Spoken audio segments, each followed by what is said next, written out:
Welcome to Mommispace. My name is Brianna Bernhard, your hostess, and I am a new mom. I selfishly created this podcast to get some advice and inspiration from the moms in my community who are doing amazing things while raising their families. I've realized motherhood is hard, but knowing I'm not alone in this call makes all the difference, and I hope you feel refreshed as you listen. Welcome to the tribe.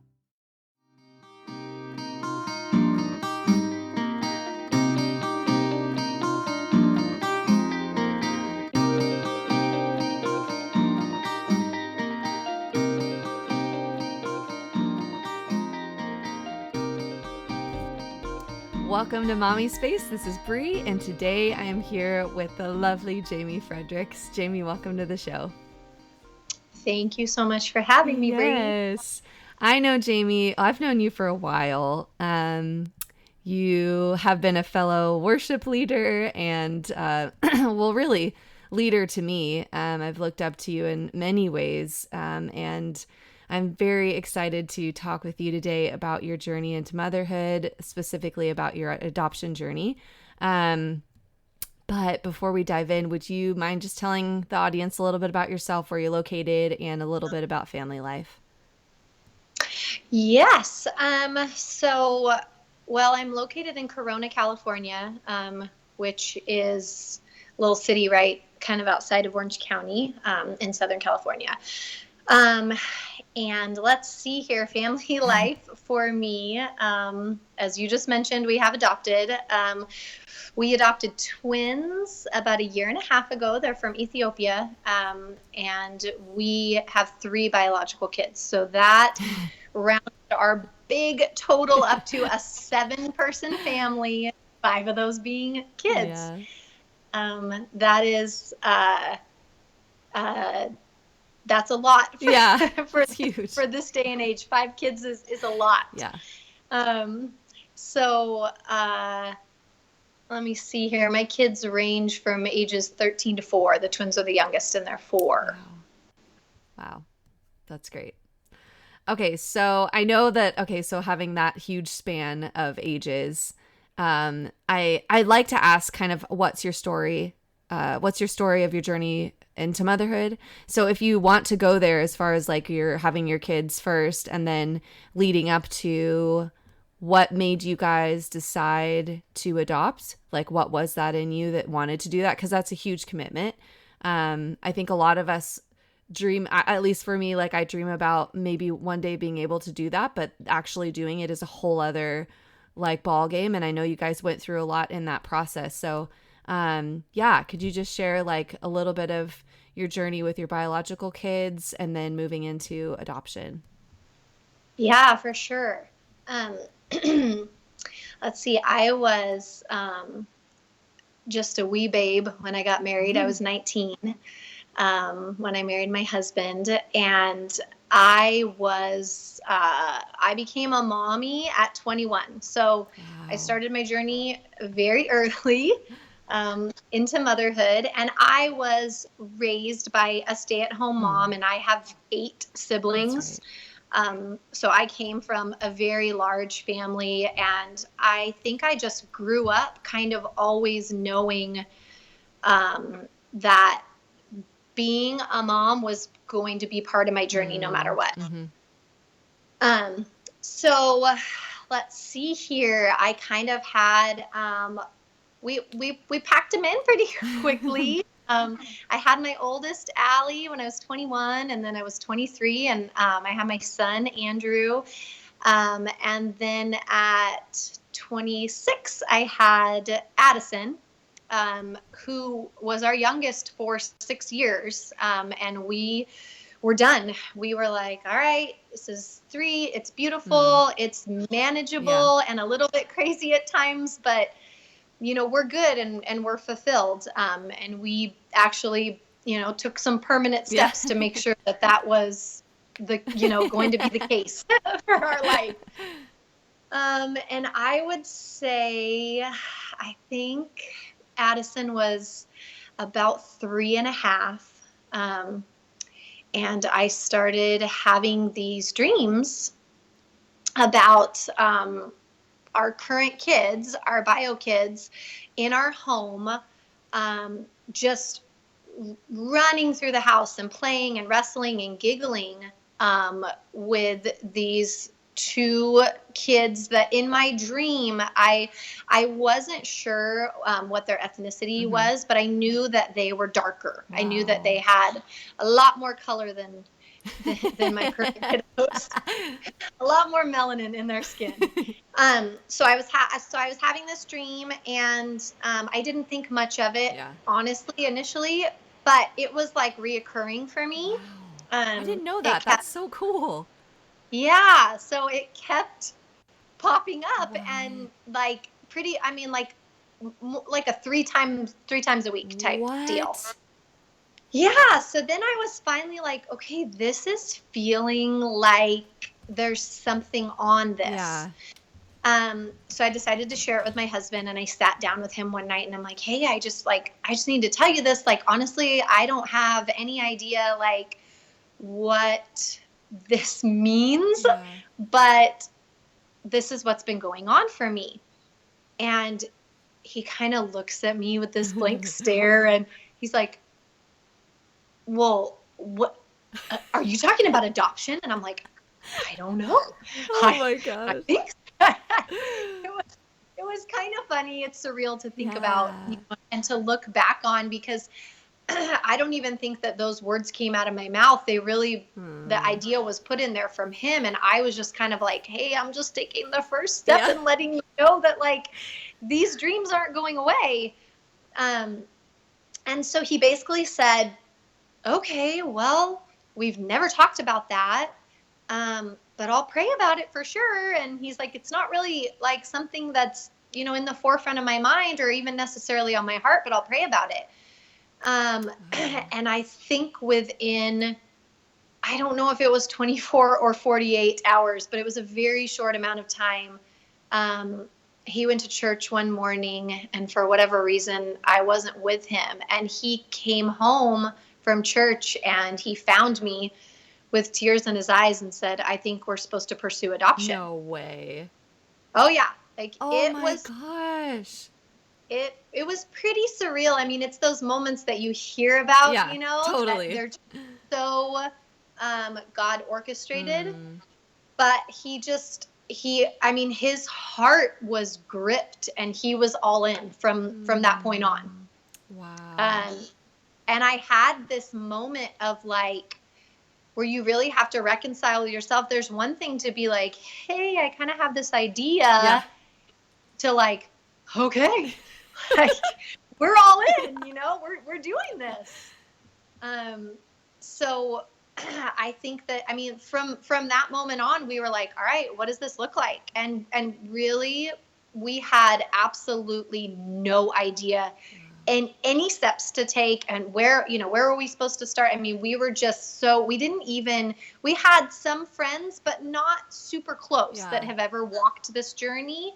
So we were very much just like infants in the process, as far as like everything, every step was brand new, and so much legal stuff that like is so over my head. And I just had to start from scratch and from the ground up and work through like, all right, what does this look like? How do you find an agency? How do you find an agency that you trust, and then picking a country and that process and how that unfolded for us, which was special in its own way. My husband had been on a missions trip early in his 20s to Africa, and he absolutely fell in love with the people that he met there. And so he just right out the gate was like, your children were Black and they were from Africa. That's what it was. So sweet. And it was so fun to see, like, I had the dream, but he had his own parts to play, Wow. To help it come together. So that was super special and super fun. So from there, we were like, all right, what countries in Africa are even open? Like, even, like, that's even an option. And so we had 3 at the time, and we had narrowed Ethiopia from just the process and what it looked like for us, and we thought that was going to be the most feasible. And so then we started moving down that direction. Wow. That's incredible. Now, what did your kids think about this? Like, did you bring them into that process, or did you wait until you were kind of further along to say anything? Gosh, that is a good question, because it makes me think, when did we share it with them? I know that we shared it with them pretty early on. And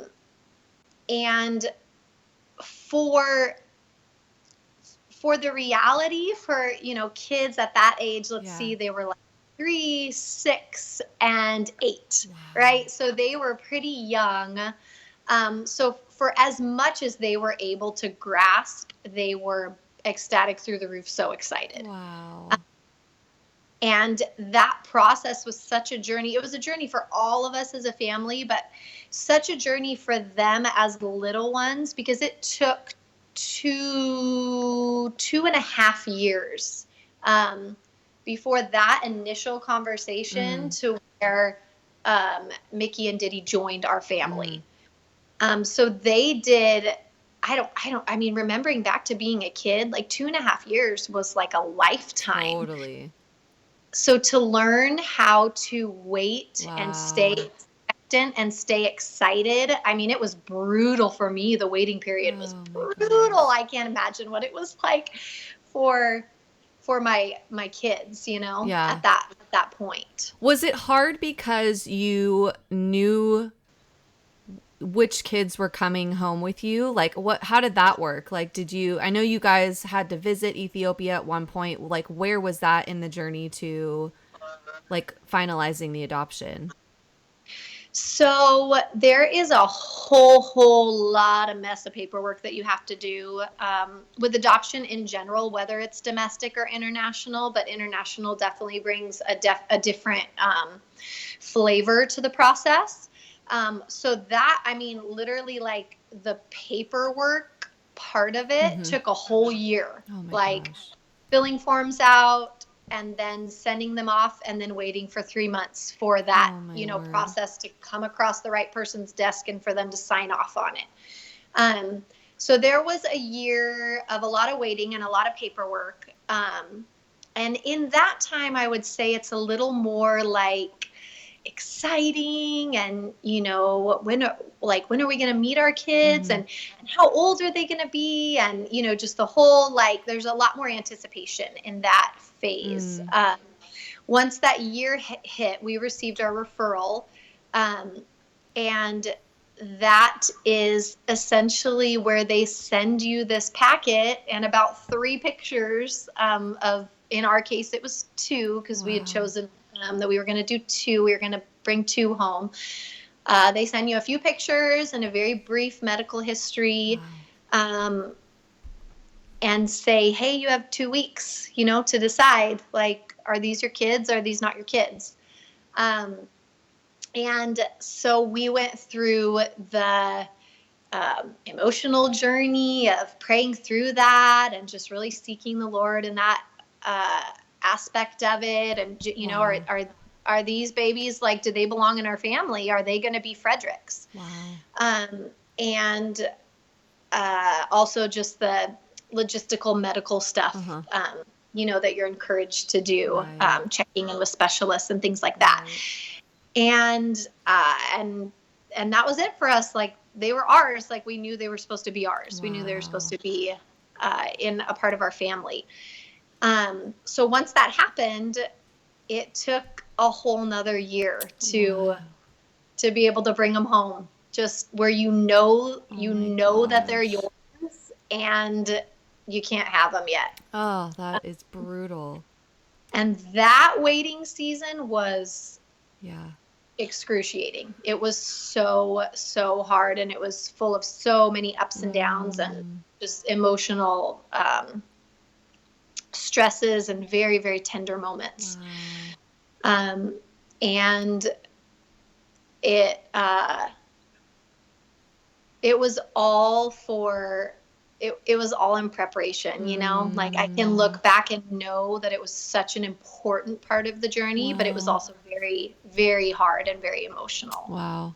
Yeah, I like what you said before as far as like your other kiddos like waiting in that season. You mentioned um like having staying expectant in the midst of like that hardness of waiting, and especially knowing that these two little people are going to be a part of your life. Now, like what did that practically look like for you in the day to day, like um keeping your heart expectant and like, I don't know, present? Like how does that even work? I cannot imagine. I will tell you that it looked very messy, and it looked Yes. it looked very honestly very different from like a day to day, hour to hour, week to week basis. Mm-hmm. Sometimes I felt like we waited decently well, Mm-hmm. where we were studying the culture and the heritage of Ethiopia and this country that was so foreign to us, but that was going to become Mm. part of our family's heritage and Yeah. journey. And so we would, we would study, we would learn the foods, we would learn the language of the region where the twins were from, and it was it was fun and exciting.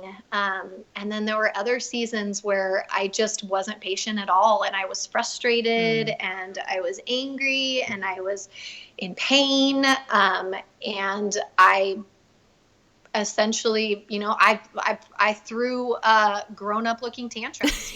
Yeah. I am not okay with it taking this long, and it's not Yes. fair. And a lot of That's so good.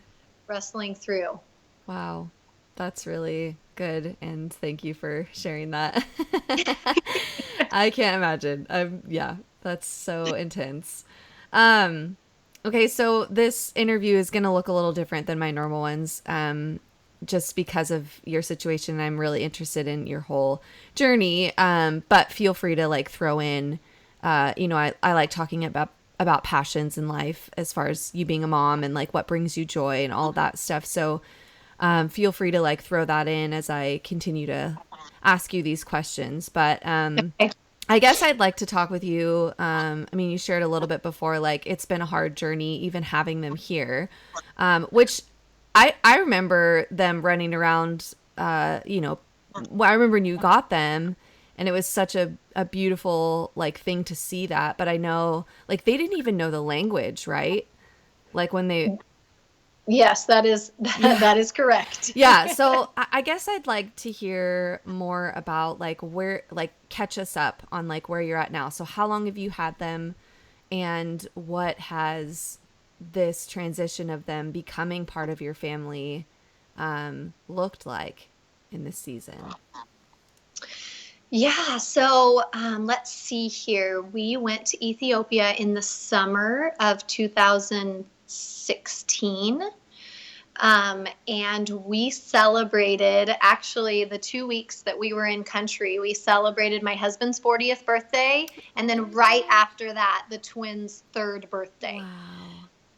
Yeah, so that was pretty special and just like surreal, all in Mm, the same, it was just big milestones, right? yeah. And like super fun to be able to have those memories and look back on that. So, yep, we traveled over there, and the the way that it works, as far as for us in our process and the current uh, rules and regulations for Ethiopia, was you flew there and you met your kids and you saw the judge and you brought them home all in the Mm-hmm. same trip. Um, so we brought them home. I think it was the day before Father's Day Wow. in that June of 2016, and yeah, we plopped two toddlers who had never literally been on the, like, they had never even seen like a street. They had been inside of Wow. a little tiny, there's a little tiny, their orphanage was a little tiny house, maybe 700 square feet, where there was about 25 kids living. Wow. And then there was probably a 15-foot cinder block wall around the Mm. whole, uh, Yeah. whatever, Yeah. so, yard that they lived in, and they had really never been outside of those walls.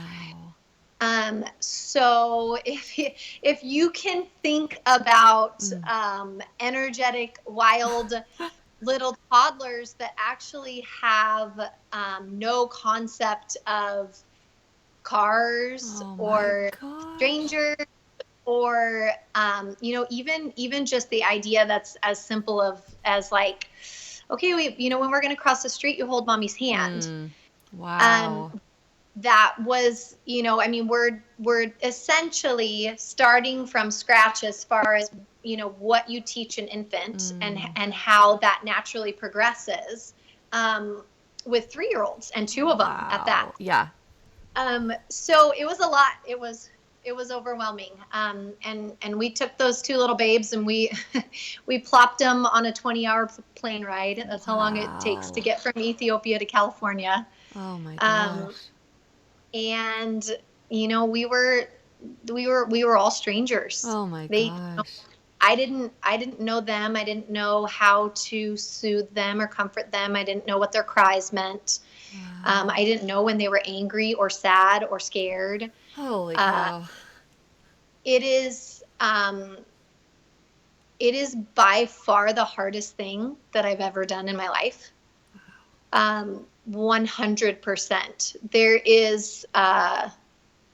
There's something that I guess I don't know if I could say I took it for granted, but I think it's like you don't even know, Mm. because Mm-hmm. you have the opportunity to experience it differently. Mm-hmm. But there's a different process that happens when um, you carry a baby in your womb for 9 months, Mm-hmm. and then you deliver that baby, and then you nurse that baby, Yeah. and just all of the things that happen, Right.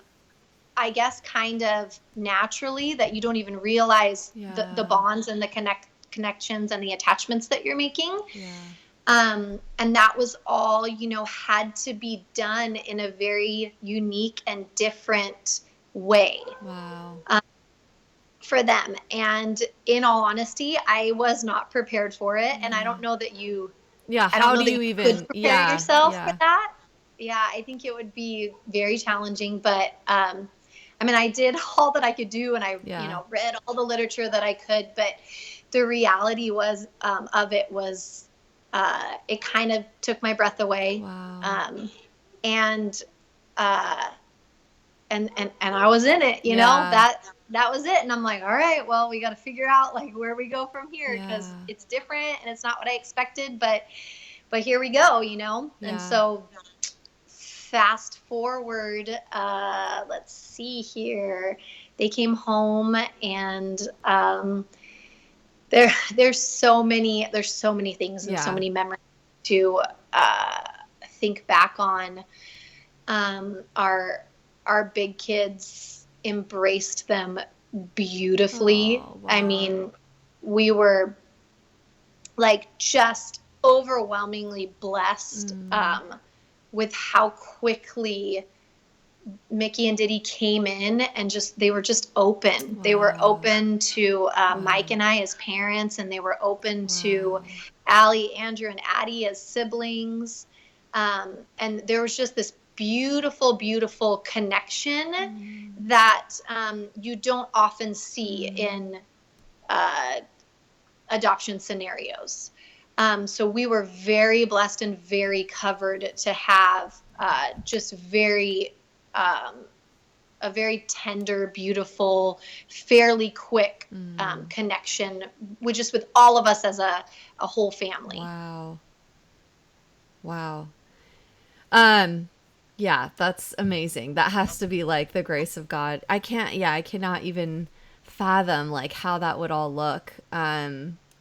It's so cool to hear the background to this story because I haven't really had a chance to like connect with you at church or anything on some of this stuff. So I like feel honored to like hear kind of the backstory. And I imagine it's like such a like humbling experience. Yeah, it's so sometimes it's like there's not really, I wish I was like a wordsmith, Yeah. because I'm like, I don't have enough words in my vocabulary to describe Yeah. just the awe and the amazingness and the tenderness and the pain and all of it. It's adoption is just it's a very raw, real, intimate journey. Yeah. Yeah. So, how would you say, like, you now stay inspired and manage your time and like take care of your heart, all those things, like now having 5 children ranging from the ages that you have, like right 13 to 4, you said? Yeah, That's insane. yeah. Um, well, I would say I am a recovering scatterbrain. Um, That's a great thing. I, I love that. I really did for the longest time just try to live my life with a lot of balls up in the Yeah. air, and I never really learned fantastic skills of how to manage my Mm. time, or like I was not a list maker, or I mean just Mm-hmm. anything that wonderfully organized amazing people that I stand in awe of do Mm. naturally, that flow out of them. I wasn't Mm-hmm. good at any of that. Um and becoming a mom of 5 and having twins and adopting and having children that don't speak my language and all of this stuff, right? That was all kind of one big ball, and it all plays, its own, their own little parts Yeah. in it. I think I became um, really good at time management. Um, and so much of it had to do with me simplifying. Mm. I had to simplify Mm. my life. Um, and it makes me think now how much I wish I would have just chosen that when I had less on my plate, Interesting. because there's so much. Yeah, there's so much that we fill our minds and our days with that we don't even think twice about. Yeah. Oh, this is Wow. really a choice, and I can actually say no to this or lay this down.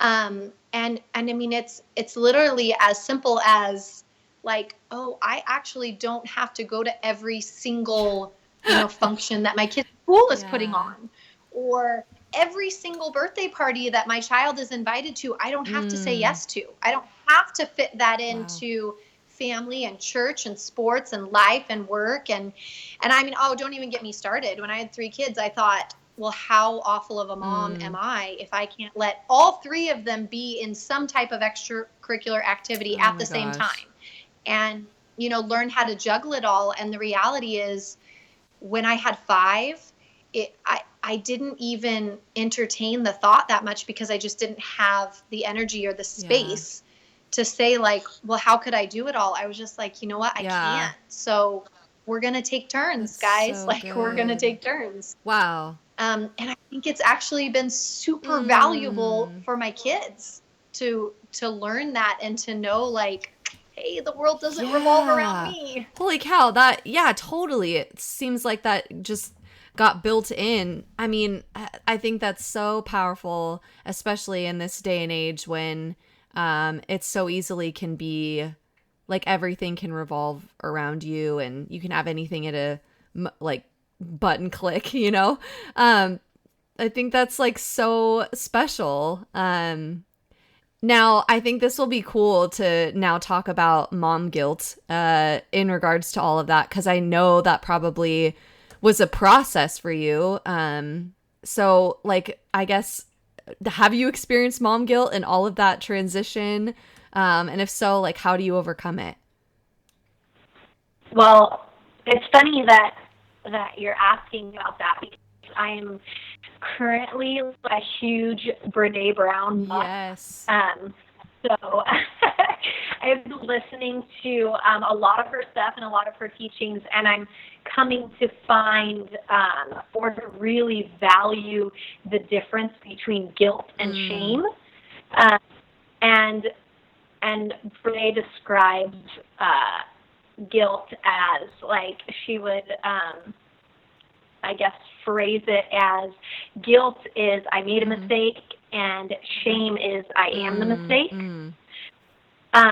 And she argues that guilt in our daily life can actually be a positive thing. It actually like potentially, you know, admission of making a mistake or doing something wrong or realizing like, hey, you know, like next time I'd really like to do that different. And it can spur us to and ignite us to get it different, you know, and to become a more whole version of who we want to be and ultimately who we were created to be. Whereas shame will keep you in that cycle of, and it will actually perpetuate the negative thoughts and the negative actions. So I would say that mom guilt, 100%, I have walked through and probably honestly like have tinges of that on a daily basis. A massive thing for me is to admit those things to my kids and to be vulnerable and to be honest and to say, you know what, when mom lost my temper here, that's not who I want to be, and I'm sorry, and will you please forgive me? Wow. Because I think there's so much power in our kids seeing. I don't know, like, if you've experienced this, but, like, there's some type of, like, you grow up kind of thinking your parents are perfect, you know? And there's, like, this aspect, because we have such a crazy role as moms or as parents to teach our kids right from wrong and, you know, to administer correction or discipline when we feel like it's needed. But, you know, we're broken human beings in ourselves. So we're going to sometimes roll out some discipline or correction that maybe wasn't necessarily needed, or it was misinterpreted, or, you know, whatever. So to allow my children to see my shortcomings and my faults and my humanness, I feel like has created a deeper level of relationship and bonding and attachment with them. Wow. That's so great. And I actually really appreciate you giving that perspective and the difference between guilt and shame. I think that is such an important thing that we need to like identify. And I think it's just easy to talk about the guilt part of it because, to be fair, like we are going to make mistakes, just like you're talking about. And I think that's so good, that perspective of, we're going to mess up, but how are we going to deal with it? How do we clean it up? That's what matters. And I remember like that was probably the biggest thing for me, with growing up. Like my parents, I feel like did a pretty good job of saying, hey, I messed up there. That wasn't okay. Like, I'm sorry. And that was, I think, probably like the most impacting thing for me. Because it made me realize like I am held to that same standard. So I've got to respond the same way. You know, so I really appreciate that. And Brene Brown, heyo, she's superhero, man. She's amazing, right? I know. My like dream is to like have her on the show someday. Like she's a mom. I could talk to her. That'd be so cool. So I like it. Speak it into that's the right. universe, That's girl. right. It'll So happen. if any of you out there happen to have a sweet connection with her, hook it up. Wow. Okay, cool. So I also love to talk about legacy, and this will be kind of fun. Because you have this new dynamic in your family. But what do you think about when you hear the word legacy, and what do you want to leave to your kids? Oh my gosh, I have thought through this, and I literally keep coming back to the same thing and the same phrase. And like, I think truly what's in my heart, like at the deepest level, is that my kids will look at my life when I'm old, still here, but also when I'm gone, and say, you know what, my mom never stopped fighting to love people well. Wow. I it's who I am. It's what God's put in my Mm-hmm. heart. And I strive and I am Mm-hmm. passionate to learn how to love people better. Mm-hmm. But every single day, I want to love people better Mm-hmm. than I did the day before. And of course, I mess up all the time. Um, but it's so important to Mm-hmm. me. And so if I feel like at the end of my life, if my kids had to stand up at my funeral, at my service, and if the only thing they said was my mom loved people Mm-hmm. well, I would have done anything and Mm-hmm. beyond what I ever could have hoped for. Wow. That's so cool. I love that. This is I know I could ask you like a billion more questions, but for the sake of time I have to wrap it up. But maybe we could just have you on another time. I really am interested in talking with moms that are experiencing some of these similar things like adoption or fostering and that kind of stuff. So I hope to expand on that and find more people to connect within that realm. Just because I think Yeah. it's important to highlight those things. So thank you for sharing all of that stuff. That's really good. I like to end with some fun questions. The first Okay. would be, do you have like a favorite product for yourself that like you feel like, oh, this is pampering me, or for your kids that you feel like at this time you couldn't live without? Okay. Well, um, I'm kind of like a product lover, so Yay. I love trying new Good. things and all of that is super fun for me. But I think ultimately for myself, what I can't live without on a daily basis is Oh, essential yes. oils. Heyo. I have them in almost every room of my Yes. house. I have them, I carry them in my purse with me. I put them in my Mm. water. I put them on my skin. I diffuse them. And I am just 100% hands down a Yes. believer in them. And so they really literally they can like take my day from just, struggling, stressful, whatever to like Isn't that calming. They've amazing? been amazing. They're so amazing. It's been massive for my family's Uh-huh. health. I mean, it's That's huge. great. So I'm a huge believer in that as far as just like our day to day, how we roll. My kids, honestly, our favorite thing right now is a $5 pack of playing cards. Ooh, We nice.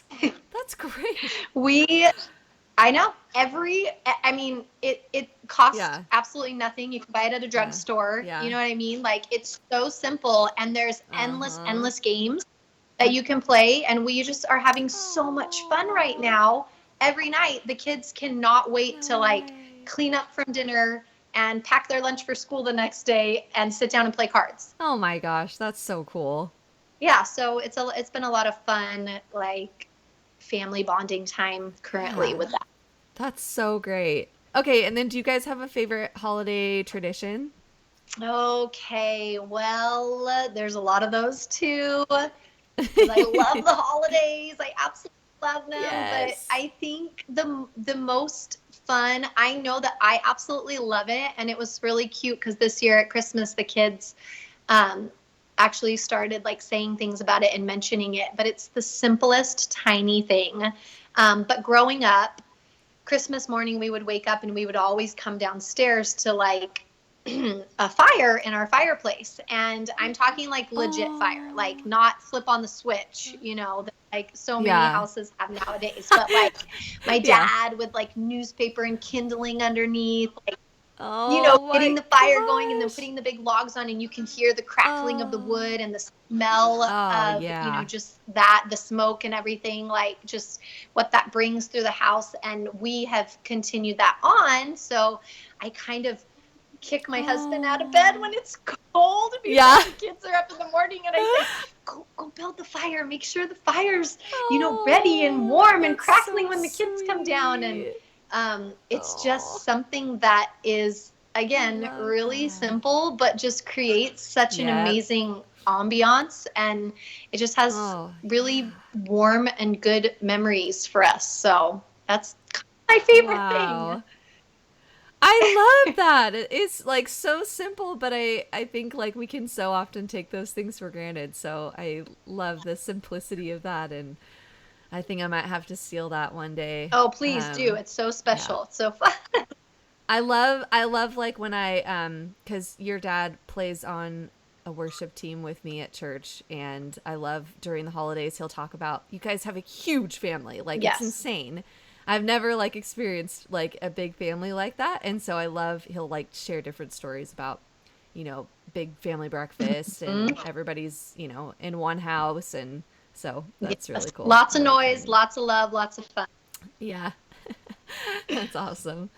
Okay, and then this last question will be a piece of advice you'd give to a new mom. But I also would love if you could share, like, if somebody's out there, maybe somebody's having dreams just like you were. But what would you say to like a mom or a family that is hungry to adopt, is thinking through that? Like, what would you say to them? Gosh, that's a big question. Yeah. I would say that adoption, I believe adoption is 100% a call. I think that if it is meant to be, I think there is a lot of people that are very tender-hearted and warmed towards the idea of adoption, but the actual process of um, bringing an orphan, a former orphan, into your home is 100% a call.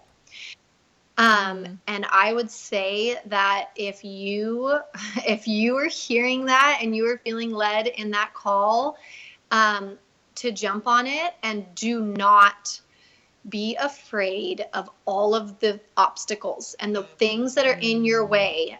It's never going to look perfect. You will never have the money, the funds just sitting in your bank account. You will, there's never going to be a perfect age. If you have biological children, there's never going to be a perfect age to bring someone else into your family and join them into your family. There just is no perfect timing. It's a call, and I would encourage you to respond. If you don't have that like total assurance, like this is the path we're supposed to take, there are so many ways that you can stand in the gap for orphan care to support and love families that are walking that journey, that are walking out that very specific call. There are so many, little things in just like, for me, calling up the mama and saying like, can I come by and bring you Starbucks? Like, can I just come Oh, and that's so good. sit next to you on your couch and be with you in this time, or bringing dinner, or, some people have funds that they can facilitate things that are, Right. way beyond what somebody else's gift setting is. So good. There's just so many ways that you can play a part in it, and it doesn't always have to look like inviting a little life, or an older life sometimes, Yeah, into your family and into your yeah. home. That's really good. That reminds me even of like if you've ever felt called into like the mission field, like it absolutely I think should be a call. I definitely like, I don't know, that just reminds me of that, and I appreciate that perspective and that wisdom. And your like commissioning of community around you, Yeah. to be aware and to just like that there are things you can do to help, especially if you feel that, like if you feel love for that area, like as far as adoption goes, but don't feel necessarily called into that Yeah. space. So that's really, really good. Oh, Jamie, thank you so much for doing this and taking the time to talk. And I am really excited to share your story with Oh, everybody. good. You are so very welcome, and it was an absolute blessing for me. Yay. Oh, good. Thank you. Thank you so much for tuning into this week's episode. I hope you enjoyed it. It was such a pleasure to have you listen in.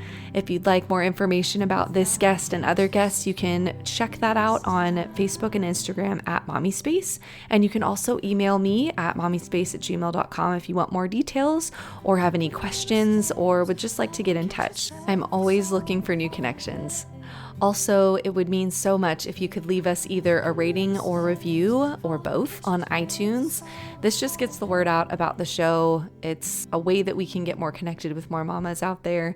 And it really helps me out as I am doing this on my own. And sometimes I just need a little lift up, y'all.